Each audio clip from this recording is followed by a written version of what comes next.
absolutely monstrous to tell somebody who's not a victim of a horrific crime that they're a victim of a horrific crime, and that they should basically have all the PTSD and trauma that goes along with it. Good afternoon, everybody, and welcome to Fireside Chat number 63. I'm joined by a special guest, one of my favorite journalists, one of the last ones, I think. She is a senior political columnist for The Observer, a reporter at Real Clear Investigations, and a senior contributor to The Federalist. I hope I got all those things right. Welcome to the show, Ashe Schow. Hey, thanks for having me back. All right. It's good to have you back. So I want to get right into this, and I want to talk about a couple of the articles that you've written because they're very, very timely. One, I want to start with, there's a great article that you put together. I'm going to bring it up on my screen so I can look at it. It was about Politico's reporting on Betsy Devos and campus sexual assault. And so for folks who don't know, could you tell us who is Betsy Devos and why this might be important? Betsy DeVos is the U.S. Secretary of the Department of Education under the Trump administration. She was prior to this, out in Michigan mainly, a advocate for school choice. Mm-hmm. And that's probably the main reason why she got the job. Since she's been in there, she has been at least looking into fixing the problems on college campuses that come up from the Title IX, everybody accusing everybody of sexual assault and everybody believing that men are rapists and women are all victims, and hopefully trying to get a handle on that culture. Mm-hmm, mm-hmm.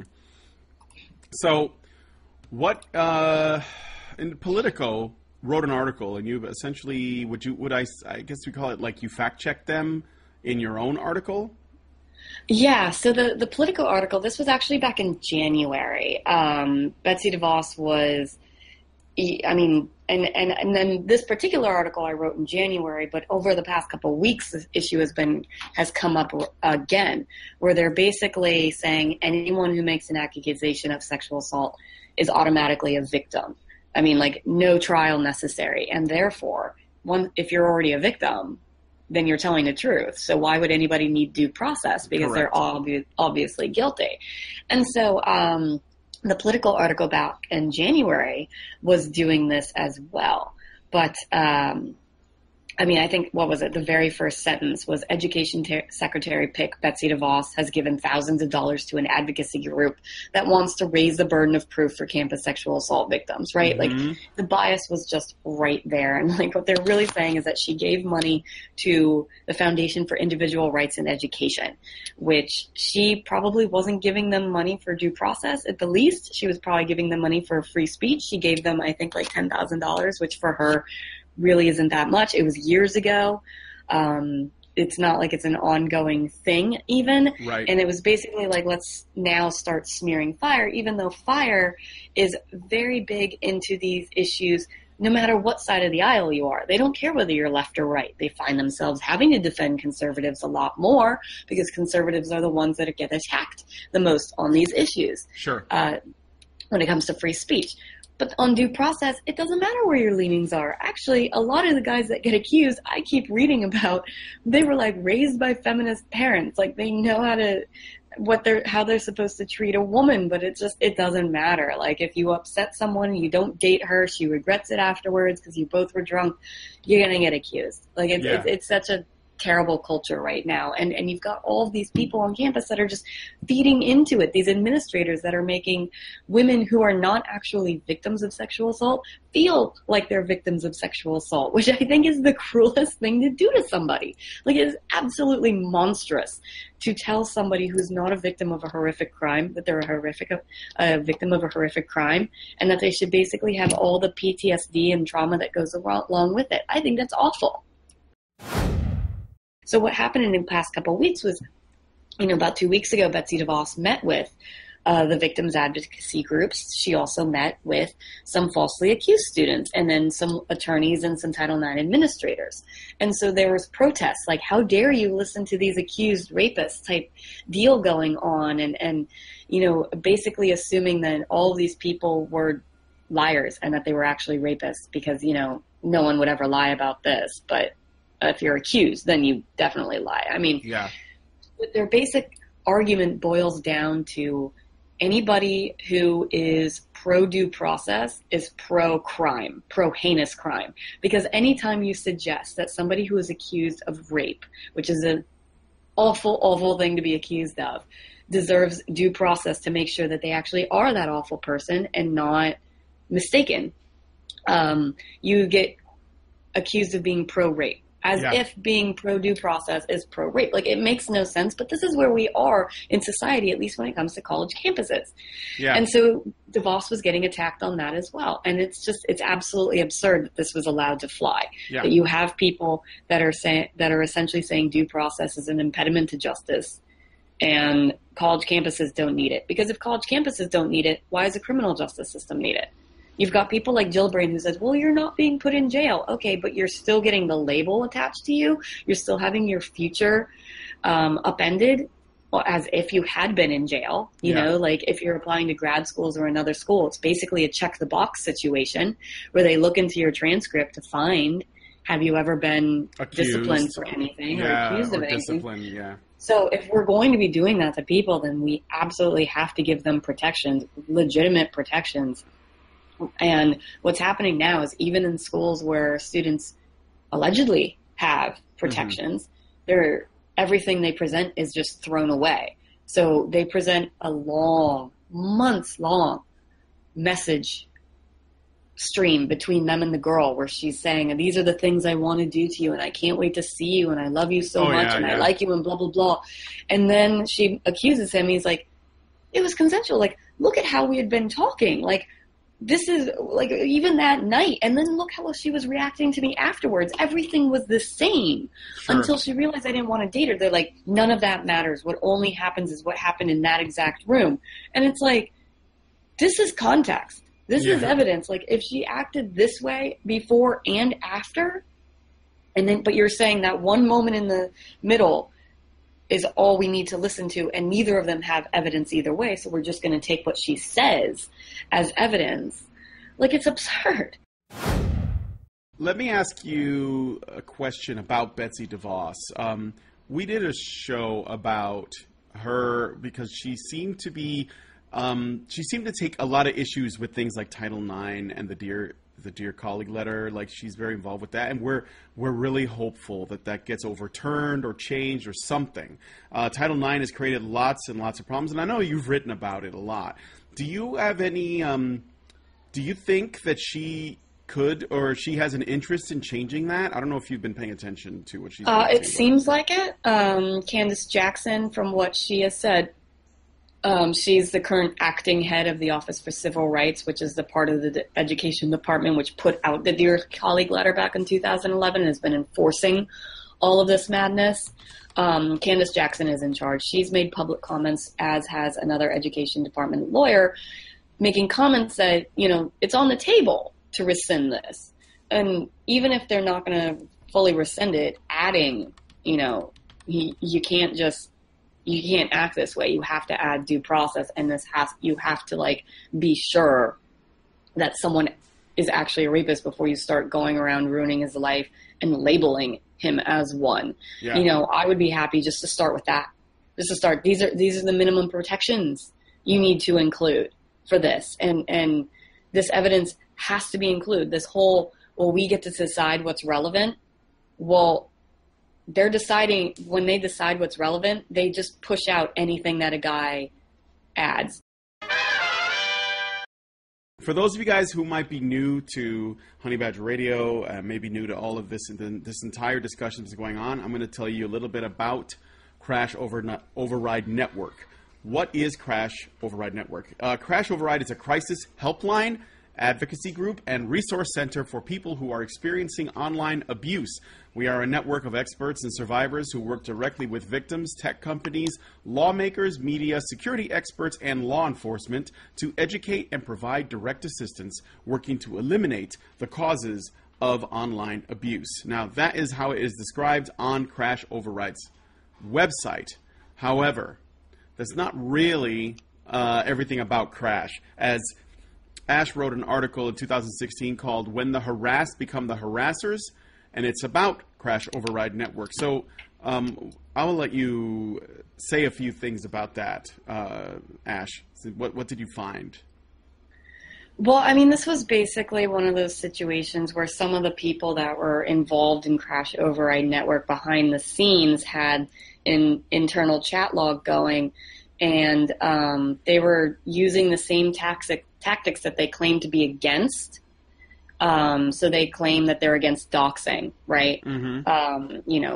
Using putting out a person's private contact information, publishing it online in order to intimidate them, in order to get a lot of people to harass them or maybe show up their door or maybe even hurt them. They claim to be against that. And yet in these internal chat logs, you found some of the people who are with the Crash Override Network advocating for that very thing, or trying to, whip up mobs against people that they feel were against them. And honestly, for some of these people, I could see how it happened, where if you get some legitimate attacks on you, you start almost seeing everything as an attack. And so what I think happened with a lot of the people on Crash Override is that they started just seeing any type of criticism as being part of the group that would harass or and just any criticism. It turned really tribal, and essentially, right? And right, because exactly. I actually had Ian Miles Chong on a while back, and this was right after the leaks of these sort of chat logs came out, and we talked at length about it. And what seemed to have happened was, over time, these people who were already pretty angry and bitter about, stuff that was going on, and it was like the reason why they started it all, they were so cloistered in their echo chamber that it actually became a place that really strongly reinforced their beliefs. And so they saw their in-group as, they couldn't do any wrong. Everything that they got, from them had to support their ideas. And anybody not in that group, especially people who were, either vocally critical or even questioned them or moderates or whatever, they were the out group. They needed to be attacked. They were the enemy. And so this sort of like, if you're not with us, you're against us. Yes. Yeah. And a lot of it, some of these people have a victim mentality. They got some fame by being a victim and, wanting to keep it going, right? Because when people stop paying attention to you, you have to be a victim again, because that's the only reason people were paying attention to them in the first place. Yeah.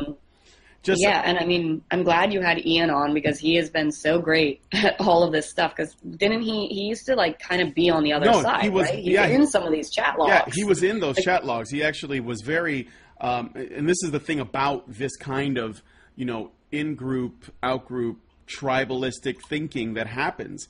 When he got out of it, he actually looked back at all the stuff that he said, and he was like, I can't believe that I used to think this way. Like, what was I going through? What was I thinking about? What state was I in?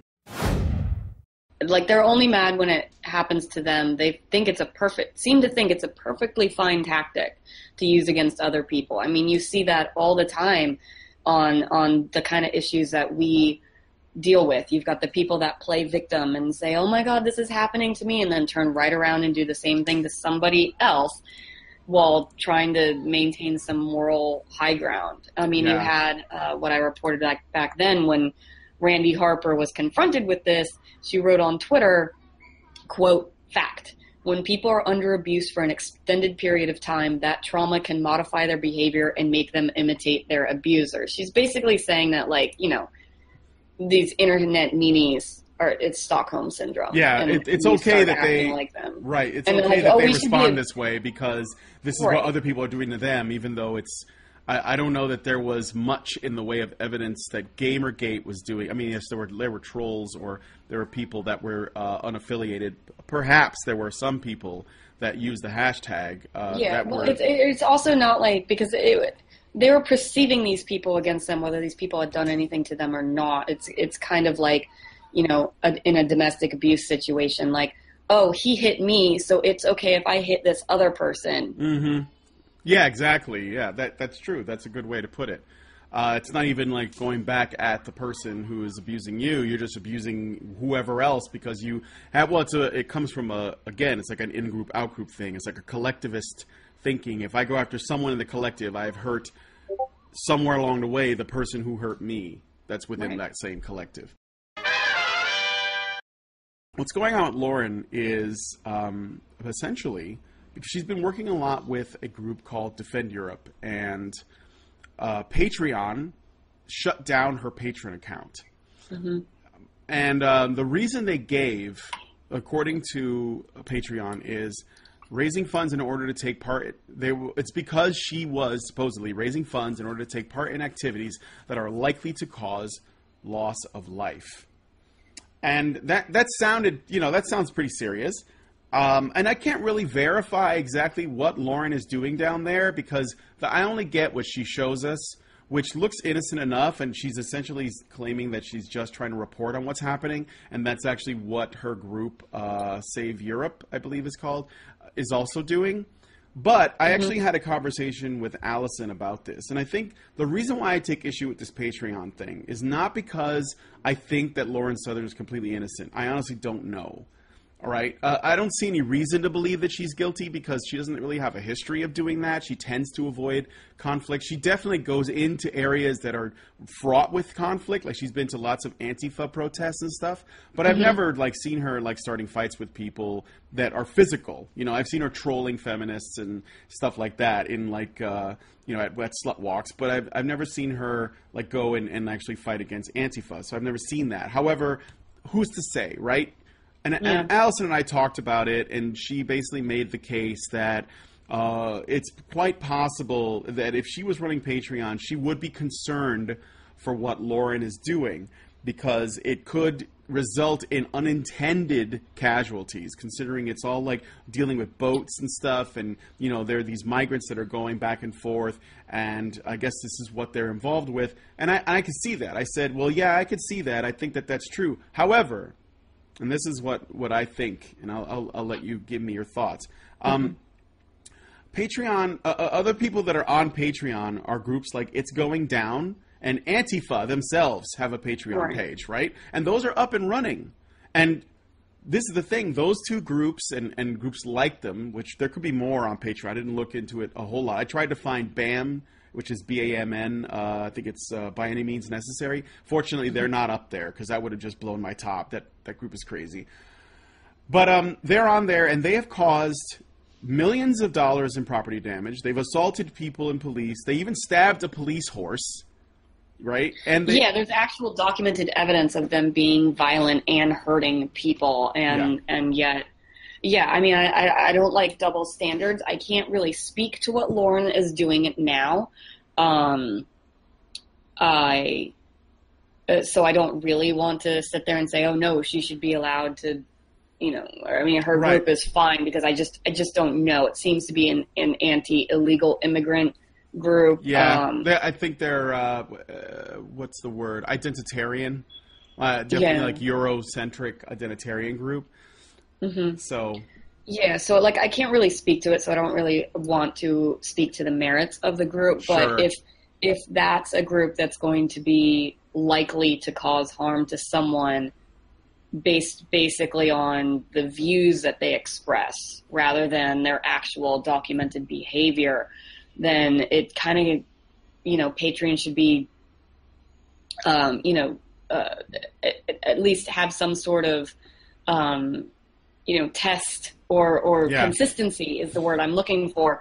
If there's groups that actually have videos of them beating people, maybe that's an actual documented evidence of the danger caused directly by the group, that maybe they should have their funding pulled too, or both allowed to fundraise and just be like, if you want whatever group you want to go to. Exactly. If you want to give money to a horrible group, give money to a horrible group, whether they're on the left or the right or whatever. Just just maybe it's have all of it, but it's just consistency is all that I really care about. And what makes a lot of people mad is that they might, a lot of people that, aren't fans of Trump. Yeah. And didn't really support him in the primaries or even the election, a part of them is kind of like, you know what? I don't really like a lot of things about him, but the media attacking him makes me want to defend him because the media is just going so crazy. And so there's some of that's just kind of like, well when there's no consistency, you kind of want to defend the person that's being singled out when you don't see why they're being singled out, why they're any different than some other group, if they are even similar. Yeah, it's like a call for... I just don't know enough, but I pretty, as you said, Lauren doesn't go into groups and try to beat people with bike locks. Thanks for joining us on the Fireside Chat, Ashe. Thank you guys for joining us in the chat.